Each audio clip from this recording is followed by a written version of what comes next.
Uh-oh. This tower was not defended well. This is also, by the way, a good example of how you can cap a tower as a warden. You just need to make sure that the pet has aggro on the guards far enough from the tower. Okay, so in this video I'm going to show us how we can trap a tower to easily defend against single attackers, usually. Um, so I already have a bunch of crystals and a bunch of merits going. But right away at the beginning of Siege, we do not have any crystals to spare. Most of the crystals need to be saved for making sure that Super Farm is able to purchase their Super Farm buffs.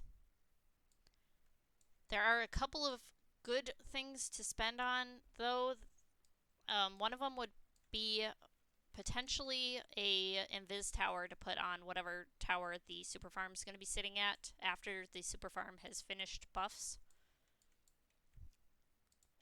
Or potentially even, depending on the siege, if we need to get like an Invis tower on the processor or the farm. It only temporarily confuses the enemy though. They'll still know to like go check over there and see if it's actually down or not.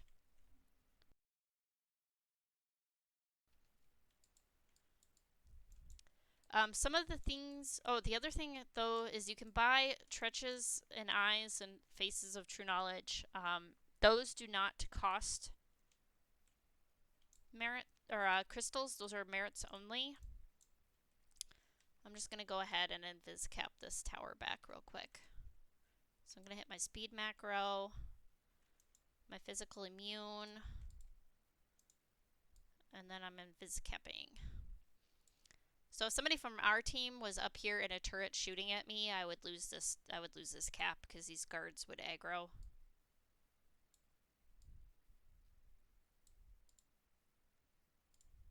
Okay, so I own the tower. At these banners here, at any tower that we own, you cannot purchase from enemy towers. We can buy these traps. You can also get your bursting beetles, your insect repellent. And if you really forgot your arrows and stuff, you can purchase those here too.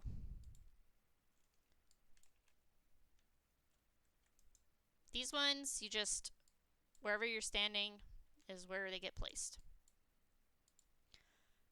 A Face of Treachery kicks people over on their butt. This one the Seawash Stone interrupts casting bars. And the Eye of True Knowledge stuns people that are in invises. So that's what these three ones do. Let's see. The other things you can purchase. So those are the three ones that are really good to buy. Preferably the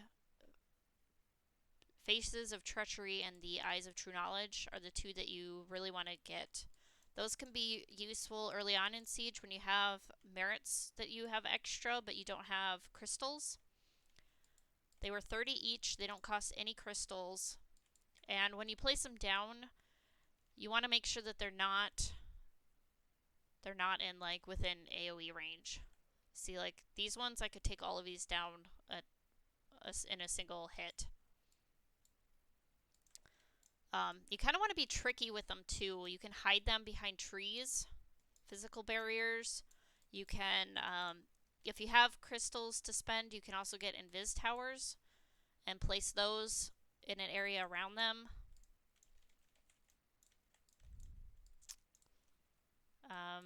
Yeah, any physical barrier from line of sight. You can do behind towers, under bridges. There's some particularly tricky spots you can place them on the bridges and some of like the little nooks and crannies.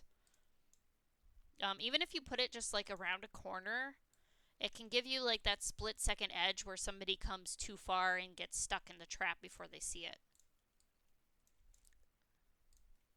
So we have 3 processors, 1 outside, 2 inside. They all sell exactly the same thing. The only difference is the level that the processor is. So from these we can get the flame towers, the electrics. We already purchased the extractors early on. Remember that those need to go down first.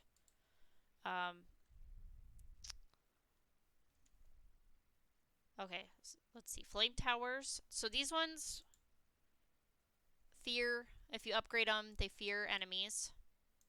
Electric slow them, and I believe it does some other things like kick them off mounts, or not mounts. It slows them down and interrupts. Let's see. This one increases your party members' attack, magic, physical defense, and physical defense by 10%. This only goes out for a range of 50. It's not super. It's not. So it doesn't have a super big range. This one also has a range of 50. This one heals, restoring 5% HP every 5 seconds. And the Invis Tower makes everything around it invisible. It does have limitations if you're casting things, if something next to it's casting things. Those are going to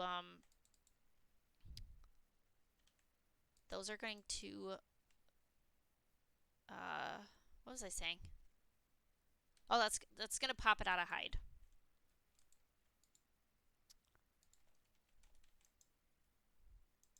Okay, see, I got an error that said you can't cast while moving. So you have to stand still. It gets put right where you're standing. If you're getting hit with something, it will interrupt the casting bar on those. Once you place these, you also want to make sure that you have the 50 Barrett's 50 crystals to upgrade them. The oil bomb upgrade is what you do for making it fear people.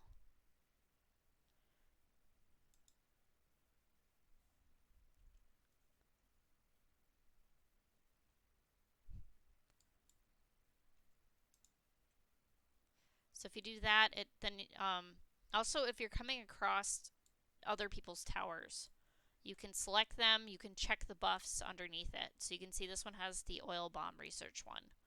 There's another one called building technique or building research. This one increases its HP and decreases attack received from other players by 20%. That one's good to do. Not as good as the fearing one. Make sure to get that one done first. This one triggers. Okay. Interrupts. Yeah. Okay. So the first one does interrupts casting bars, and the second one causes the slow effect.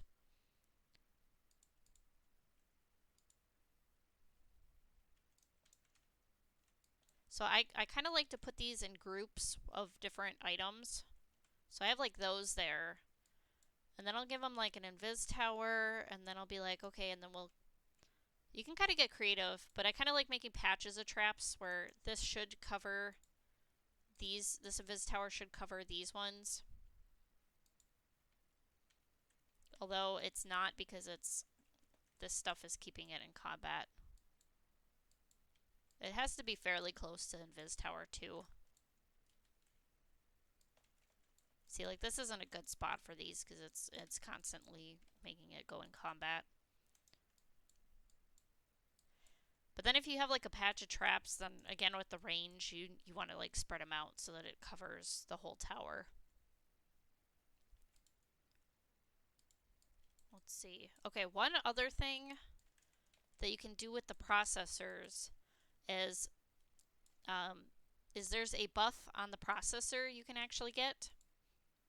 And that would be for your specific character. It's not shared with other people in the guild. And since this one's level 6, it only goes up to level 6. So if you wanted to get it up to level 10, you need to see the level 10 one that's inside the castle. But that would be the second option, technique development, defense engineering. I'm not going to show this going all the way up to 10, but it does go up to 10. And basically, anything you place once you have that buff on is going to have this defense engineering buff on it. Level 1 reduces 5%, or it has a resistance against players and other defense towers by 5%. So if you have a level 10 buff, it's taking 50% less damage from stuff. So if you've decided that that's what you're doing in Siege, or if that's what's been assigned to you to do trapping, and after everything else, like not in the first beginning of Siege when we're really short on crystals, because it does cost 50 crystals per upgrade. But after Super Farm is going, you can go ahead and get that defense development technique. It'll last the entire siege unless you crash.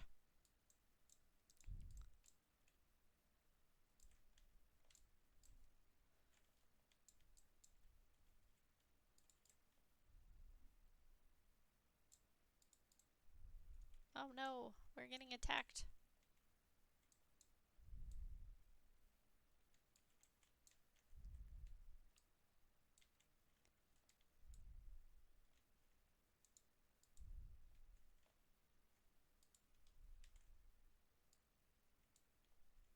See, he's not going to be able to cap the tower unless he takes out all the traps that are hitting him.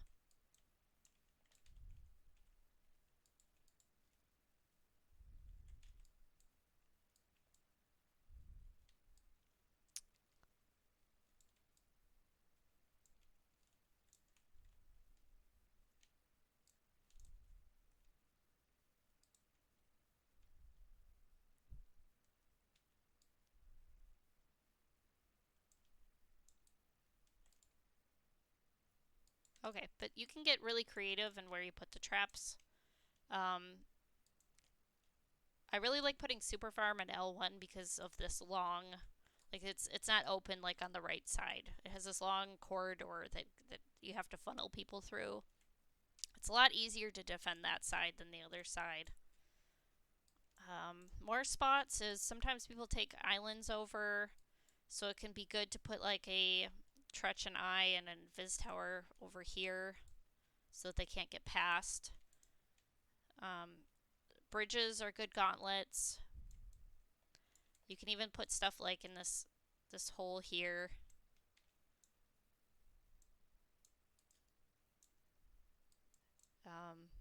Yeah, there's a lot of natural barriers to hide stuff behind. Just get sneaky with it. Okay, I think that's basically all I need to show for trapping too.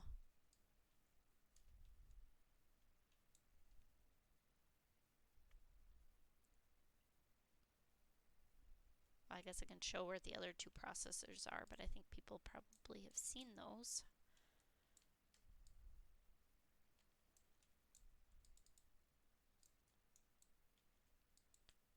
See, here's our level 10 to get the level 10 buff. Oh, another thing is you can also trap around the gates in case they're going to tornado. Don't do that too early in the siege because we're really crystal short. Also, don't put it right up next to the gate because they can just hit that through the gate. So put it back some, put it up top, put it off to the sides. Here's good spots on the corners that can help support the traps on R1. And then the other thing is be careful of the crystals you spend. We don't want to spend, because these ones you get at the processor cost 200 crystals per. That goes really quickly, especially at the beginning of Siege. So keep an eye out in case we're saying like hold on crystals. That means don't buy the traps from the processor, buy them from the banners instead.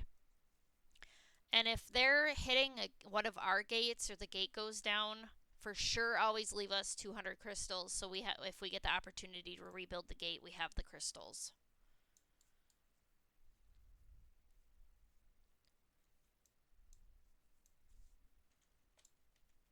I'll show an example of what a goodly defended tower is. So this is really nicely defended. The traps are pretty broadly spread. There's a good variety of them. And they have the upgrades. So he's getting knocked down, kicked around. It also helps chain the guards aggro over to him. So he's going to have a real tough time.